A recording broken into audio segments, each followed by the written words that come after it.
All right, so I just saw Wicked, and I'm gonna be honest with you. I wept at the ending sequence there. I was in tears because that movie is just the most beautiful expression of being yourself and faith in what you know to be right against the world.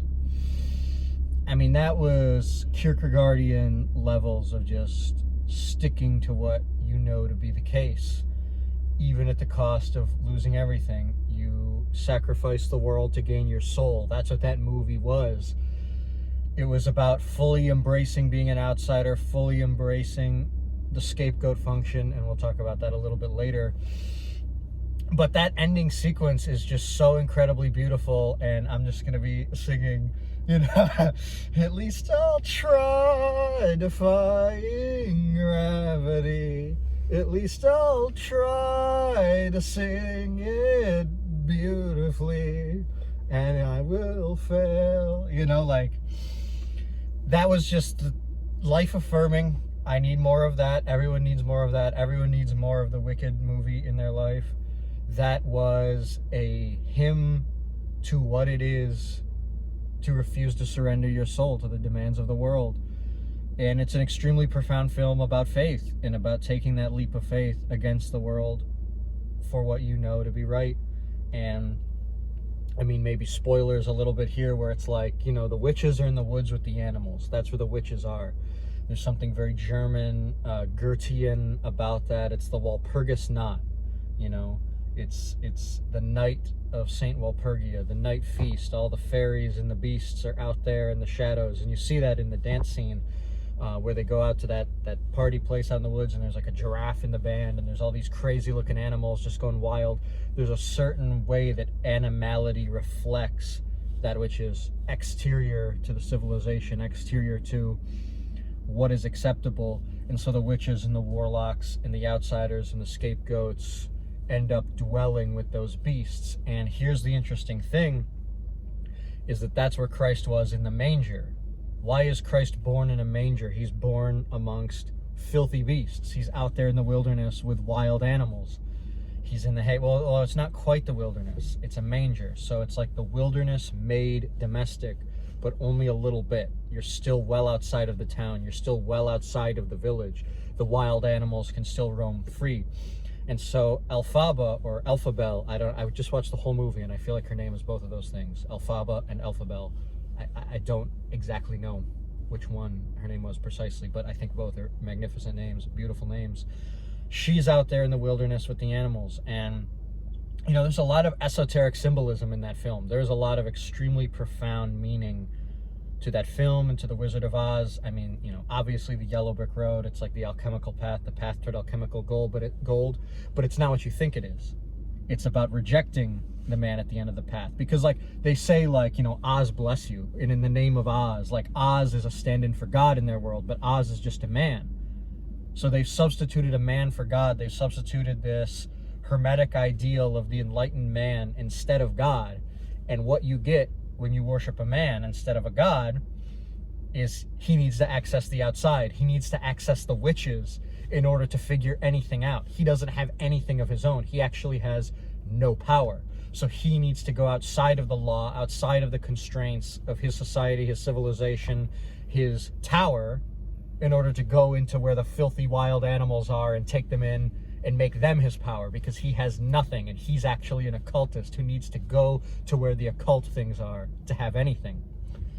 So, he has his grimoire, his spell book that he can't even read, and he has monkeys, which are mute and cannot speak, and I think that'll change in the second movie. I haven't seen the play, but I feel like that's going to change in the second movie. But the monkeys grow wings, so now they're winged apes, and the thing is, it's like if you've ever looked at the Wheel of Fortune tarot card, you have the Sphinx, the winged Sphinx atop the wheel. So the world is this revolving wheel with, I believe, like a dog going down and a monkey coming up, although it could be the opposite.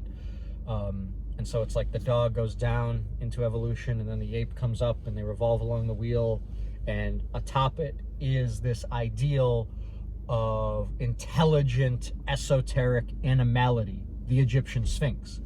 That's what the Sphinx is an intelligent animal. That's Thoth from Egypt. He's like a conscious ape, right? I mean, it's like very simple, but also very, very profound when you realize, and the Egyptians thought that Thoth gave them the word, gave them written language.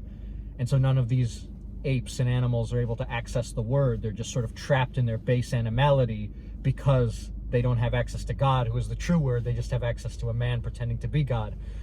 But they gain wings. And this is going to enable them to truly become who they are in the image of Alpha Bel, who is the scapegoat. And wings are symbolic of ascension. They are symbolic of going higher, whether in an esoteric sense or like a literal, actual, like Christian sense, where winged angels, wings are symbolic no matter what, whether it's a cult or whether it's Orthodox Christian, wings retain that symbolism. And so, because Alpha Bel is the scapegoat, and she gives them wings to become, Red Bull gives you wings. Being the scapegoat will also give you wings.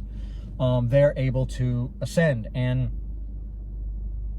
I'm about to get into some shit here. So, basically, it's a Gerardian drama, and we know that because it's explicitly about the scapegoat. It's explicitly about how when there's a crisis in the civilization, the best, as Jeff Goldblum says, you create an enemy. But you do more than create an enemy. You create a sacrificial idol. You create something that you can go kill and then restore order to the society. So they're going to try to kill Alpha Bel to restore order to Oz. And this is the same exact pattern that unfolds with Cain and Abel, where Cain is set up to be the scapegoat because he murders Abel and he goes astray.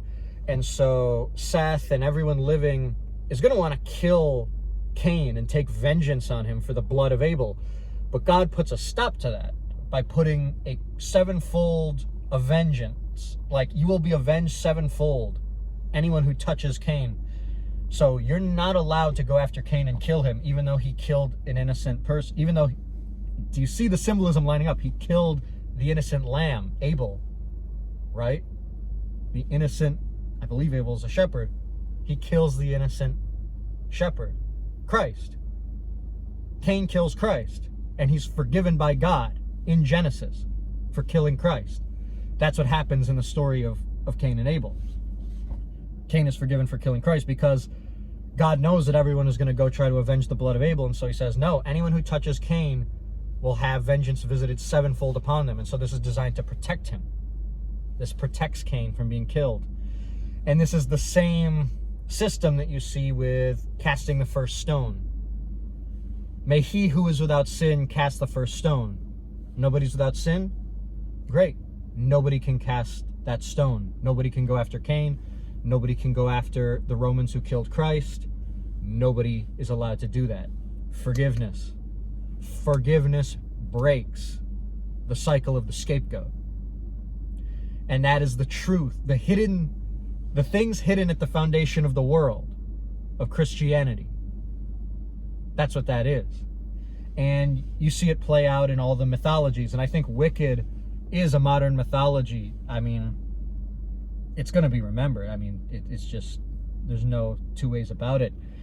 And so it's a story of the scapegoat who is put in the position of Christ and elevates animality against the man who thinks that he is God, the Pharaoh. I mean, Oz is in the symbolic position of the Pharaoh.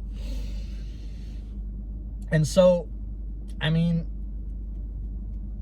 what will it profit you to gain the world if you lose your soul? And that's what Alpha Bel is offered. That's the offer. And she doesn't take it, and she rejects it. And then the song is, I hope you're going to be happy in the end.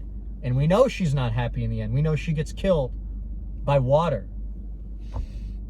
Some say the earth ends in apocalyptic fire. Others say it ends in the flood, in water.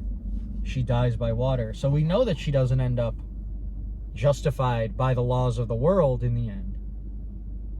Alpha Bel, she's not justified by the laws of the world. She's wrong by the systems of the world, the powers and the principalities that rule this land.